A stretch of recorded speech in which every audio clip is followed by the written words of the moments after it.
Today on Monkey Life, the Siamangs move out to make way for Tien and his new friend Kim. But it's not plain sailing. Just a bit of a waiting game at the moment. Squirrel monkey Charlie gives the girls a run for their money. They're a pretty fierce mob to contend with. And it's all change with the woolly monkeys, as Lena and Milo head for pastures new.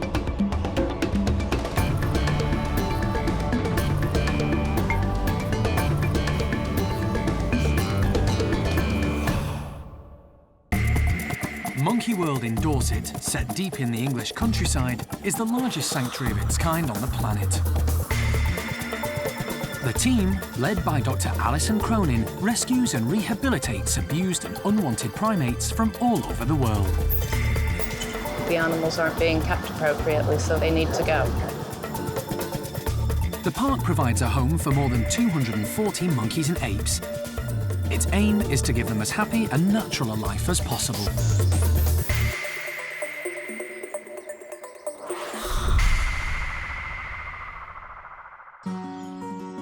Golden-cheeked gibbons Peanut and Peng Yo have 3 children: Tien, Tianang and Tio. But today their eldest son is leaving home. 7-year-old Tien was born at the park, but he's got to an age where he needs to spread his wings and go it alone. The team have decided to pair him up with 5-year-old Kim. She's a bit young to be leaving her mum Zoe and dad Jake, but staff think she's the best choice as a mate for Tien. Tien and Kim need their own enclosure, which has proved difficult because the only free space is next door to Peanut and Peng Yo. This wouldn't work for Tien, as he'd still be able to see his parents. And besides, golden-cheeked gibbons are territorial, so having 2 families of the same species next to each other is never a good idea. So, after a lot of thought, the team have decided to move them to the current Siamang gibbon enclosure, which is over the other side of the park, and move Sam and Sasak out so they'll live next door to Peanut.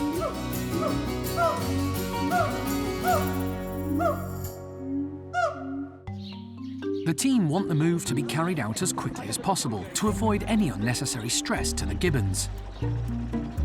Sam and Sasak are first on their list. They need to coax them from their house into the tunnel and then into the travelling crates. Off you go. You ready? You happy? Say you're happy, Carl. Yeah, I'm happy. Right. It's your fault if it goes wrong. Sam ventures into the tunnel. Good boy. But can't be tempted into the crate. He knows something's up.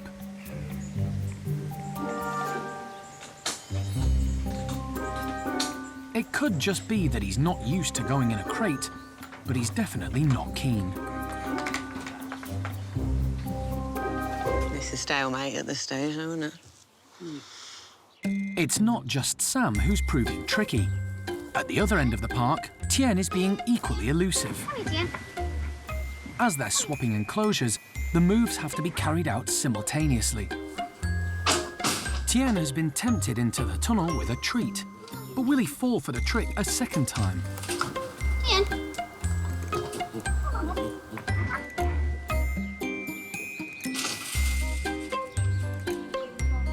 So, stalemate here too.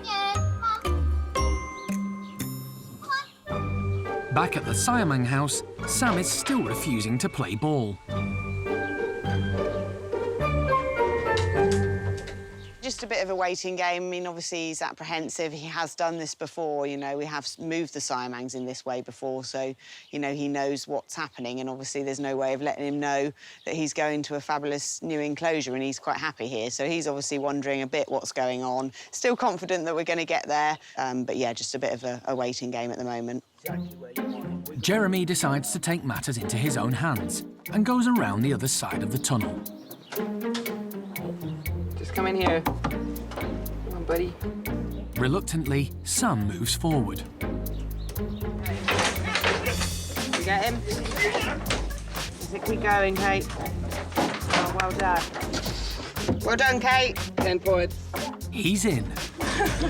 1 down, 3 to go. With Sam in his crate, the pressure is on to get Tien to cooperate too. He has gone a little further and he toys with the crate, but he's not convinced. If the team are to stay on course with this move, they're going to have to come up with another plan. The gibbons aren't the only ones moving around. It's all change at the squirrel monkey enclosure too. The three feisty females, Samantha, Topsy and Turvy, are now living with new boy Charlie. Charlie was yet another victim of the British pet trade. He was rescued from an office at a car wash in London a year ago. When he arrived at the park, he was put in with the other squirrel monkeys. And at first, everything was harmonious. But he proved popular with the girls. And after a while, Topsy, Turvy and Samantha turned on the other male, Fidget, and decided to try to oust him in favour of Charlie. Fidget was an old man, and so the team decided it would be kinder to move Charlie out of the enclosure for a while. Sadly, Fidget has recently passed away, so Charlie has rejoined the group. Charlie's been waiting in the wings up in the marmoset house with other primates alongside of him to sort of keep him interested and occupied.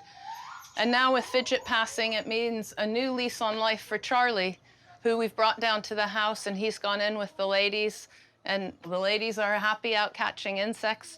Charlie is over the moon with his 3 ladies and his big new enclosure full of insects, and life is back to normal at the squirrel monkey house. So as one life passes, another one enters the fray, and sad to miss Fidget, but pleased for Charlie at the same time.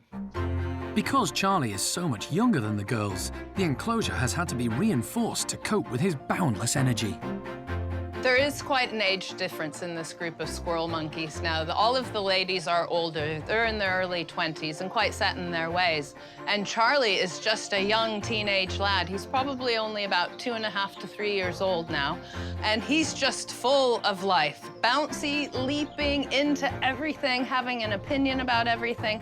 So it'll be interesting to see, does the teenage lad sort of overwhelm the older ladies, or do the older ladies just get that teenage boy under the thumb? My bet's going to be on those ladies, because they're a pretty fierce mob to contend with.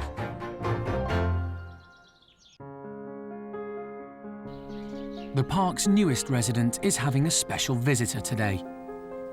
Baby marmoset Leo arrived 8 days ago in a terrible state, having been rescued by the RSPCA. His spine is damaged and he has problems walking. The team are keen for wildlife vet John Lewis to have a look at him. So he uses his hind legs more like a rabbit than anything, does he? Yeah, they've got a little bit better, I'd say, over the past couple of days, but generally it's kind of a hopping motion. And his appetite? Good. Hello. Leo is another victim of the British pet trade. His previous owner didn't know how to look after him and fed him an inappropriate diet. I think I would let him settle in for longer, because that is classic, absolutely classic, what they used to call cage paralysis, which is nutritional bone disease. This is a very, very typical clinical picture of an animal deprived of the correct vitamins and a good supply of calcium. And he's hopping around like a rabbit, and that's probably because of distortions in the spine, lower spine and pelvis, and possibly hips too. Certainly the diet needs correcting. He's a very young animal, which means that you'll get a degree of correction of his shape, and hopefully he'll end up not hopping around like a rabbit, but he may end up moving with a bit of an arched back. But that will be a big improvement over what you have at the moment. The park tries to put new arrivals in with other monkeys as soon as possible to begin their rehabilitation. But because of his poor physical health, they're going to have a different approach for Leo. And if you put him in, say, the cage next to me here with branches and trees and so on, he probably would want to follow the others around, but the danger there is he'd fall. And then, of course, if he starts falling, he could do himself more damage. You can turn soft bones into folded bones, or very brittle bones into broken bones. So, for the time being, Leo is going to have to stay on his own. If you can get him to a situation where he can cope with branches and trees and so on, slowly, even if he's a bit arched in the back, then he'd live a perfectly fine life here. you know, without being at great risk. Leo has made good progress since he's been here, but there's still a long way to go.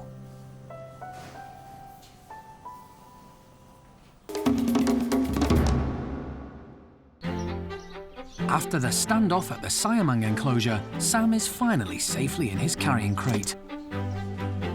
The team are hoping his mate Sasak will prove a little more cooperative. She's in the tunnel. With Sam gone, Sasak obviously doesn't see the point in staying in the house on her own and walks straight in.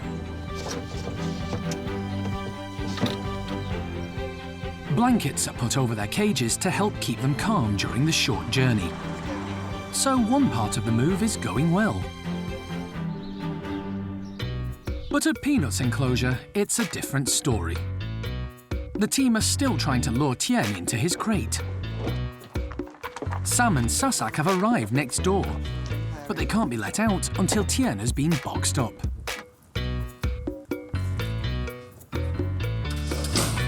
Finally, progress. It takes a group effort to get Tien to take the last couple of steps into his crate. Good boy! Good boy! He's definitely in. His hands here. Yeah, 100%. With Tien on his way to the old siamang enclosure, Sam and Sasak finally get to see their new residence. Good boy. Here you go, buddy. Where you going? Sam is more than happy to escape his crate.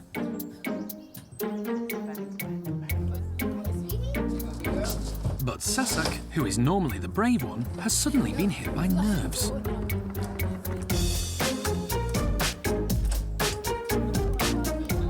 Sam is waiting for her.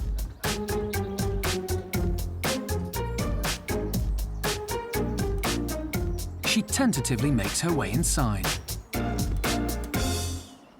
That's the siamangs into their new house down at Support, and we've got Tien in the box, so going to take him up to the siamang house. Yeah, nearing the finish line, and we're doing, I think, pretty well time-wise considering. While Sam and Sasak explore their new, larger playroom, Tien has arrived at their old house, unaware he's about to get a new friend. The team don't know how they'll react to each other, so have decided to let the youngsters meet through the mesh first of all. This is a massive change for both of them. Come on, Kim. Hi, sweetie. Hi. All right, guys. Tien seems excited but nervous. Kim, on the other hand, is taking it all in her stride. Little Kim has just gone straight up to Tien, fronted him up, her face up against hers. He's a little bit nervous and shy, but fine. And touch wood, we have a beautiful new couple.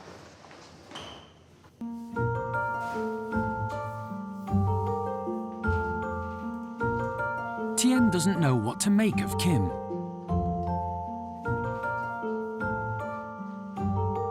And when she gets closer, he's off.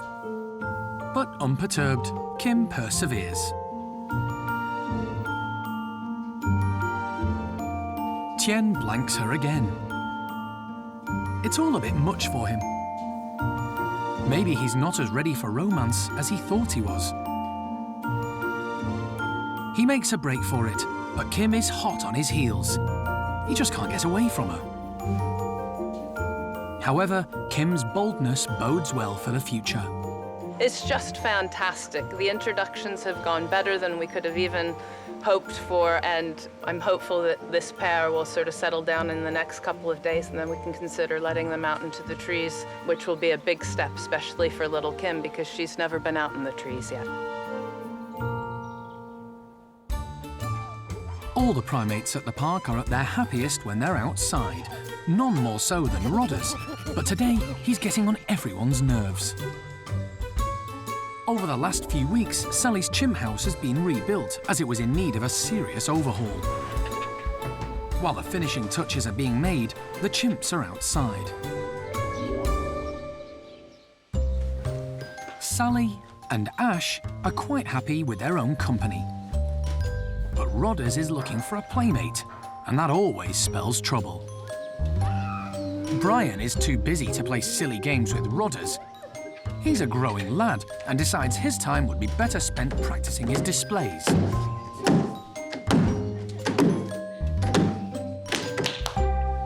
The others are supposed to take notice of him while he's all puffed up.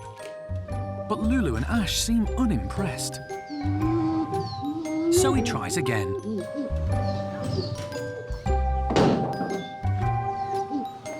Still no reaction. But one chimp who refuses to be ignored is Rodders. He's set his sights on one-armed Lulu, who's easy to wind up. She tries to see him off, but has played right into his hands. Sally takes a ringside seat and is soon joined by Brian, who's given up trying to act the big man. Rodders has really annoyed Lulu now. She can be grumpy at the best of times. The 9-year-old knows better than to get caught when Lulu's on the warpath.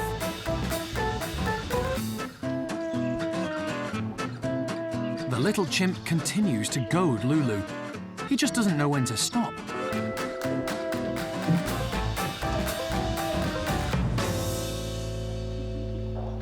Sally has had enough and heads inside. The new playroom has been officially opened for them. Brian too sees his chance to get in there before Rodders causes chaos.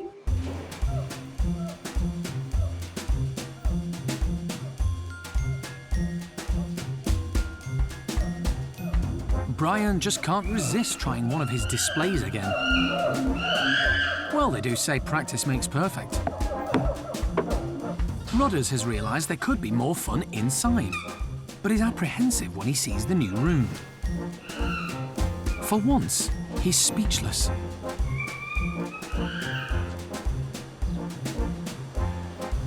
Everyone's still ignoring Brian, but he's oblivious.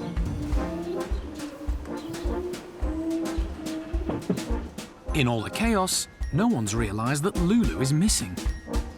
She's a creature of habit and doesn't like change, but eventually she does poke her head in to have a look. Things finally begin to settle down, as much as they ever do in Sally's group. Lulu's making herself at home and Rodders, well, he's having a bit of me time. That won't last. Being a rescue centre, Monkey World doesn't actively breed many primates, but it is part of the European breeding programme for 3 species which are highly endangered: orangutans, golden-cheeked gibbons, and woolly monkeys. Woolly monkeys are notoriously difficult to breed, but the park has been incredibly successful. There are only around 40 of these South American primates in captivity in the world. Half of these are here in Dorset. But with such a limited gene pool, it's essential that breeding is carefully managed. And that means now and again, the park has to let go of 1 or 2 of them.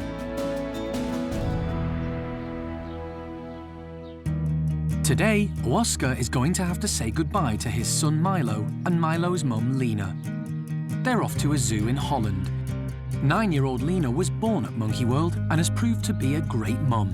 It's hoped she'll have more babies in the future. Oaska himself is a very important woolly monkey. Oaska's wild caught, which makes him very rare and valuable. With such a small population of woolly monkeys, he's not related to any of them. So genetically, he's very important to make the gene pool larger, and it means that his offspring can potentially go almost with any other woolly monkeys because they will be unrelated. Oaska is no doubt sad to see Lena and Milo go, but another female is just arriving from Holland to take their place. Yeah. She's been escorted all the way by a keeper. Woolly monkeys are prone to high blood pressure, which is dangerous for them, so it's important to keep them as calm as possible. At 5 years old, Pacaja is younger than Lena, but it's hoped she'll prove just as good a match. Pacaja's in the house now, and she's a big, beautiful female woolly monkey. You know, she's really lovely and really dark color. Pacaja will be kept inside for a few days to give her a chance to get used to her surroundings and her new housemates.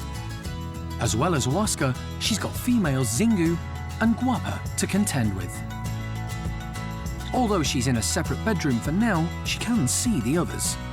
Oaska seems bemused to see this new female. Oaska's just the business. He's such a lovely lad. He, you know, is just up against the mesh, all puffed up, looking beautiful, not too intimidating, and certainly no threatening noises at all. Quite frankly, it's usually the ladies that cause more intense trouble, and already Guapa's sort of been up at the mesh, sort of having a look and looking a bit serious, but then happy chirps coming out, so it isn't alarm calls and threatening behavior.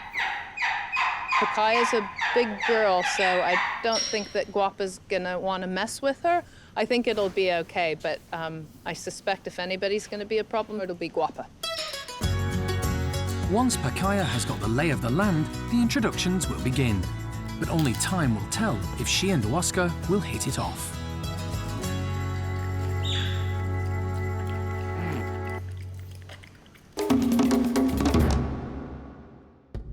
Next time on Monkey Life. A surprise for the chimp team when Cherry gives birth to twins. They can make a much better job of this than we can, so we need to leave them alone. Let them get on with it. And concern for Patas monkey Sissy Joe when staff discover a lump on her thigh.